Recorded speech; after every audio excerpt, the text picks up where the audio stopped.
In 2009, unusually powerful flares are happening in the Sun's atmosphere. This is noticed by Dr. Helmsley, who travels to India to discuss things with astrophysicist Tsunami. Together they visit a copper mine, where they use an elevator that takes them 11,000 feet underground. In the mine's lab, Satnam shows Helmsley that the current solar flares are the biggest in history and are causing the Earth's core to heat up, which he proves by opening a tank full of boiling groundwater. Fearing a global catastrophe, Helmsley rushes back to the USA to interrupt an important gala and reports the issue to Anheuser, the head of the presidential administration.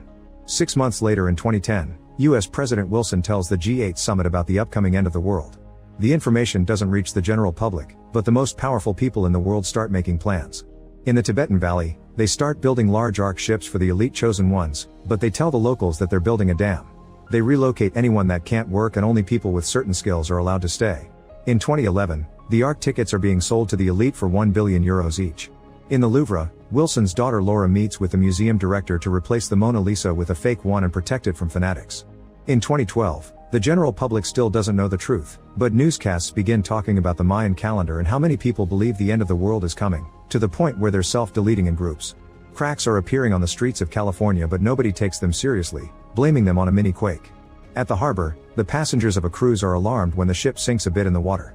Later in the evening, Laura is called by the director of the Louvre, who informs her they've been lied to about the reason they moved the art and that he'll appear at a press conference to tell everyone the truth. Before he can say more, his car suddenly blows up and kills him. In the White House, Helmsley and Anheuser inform Wilson that their calculations were wrong and that the end of the world is coming faster than they expected. They're interrupted by Laura, who wants to know why the organization she works for is a sham. Wilson has no choice but to tell her the truth. Meanwhile, Jackson takes his kids on a family trip to Yellowstone. They're surprised to see a bunch of helicopters flying by and that the lake area has been fenced, but they ignore the warning signs and just climb over it. When they reach the lake,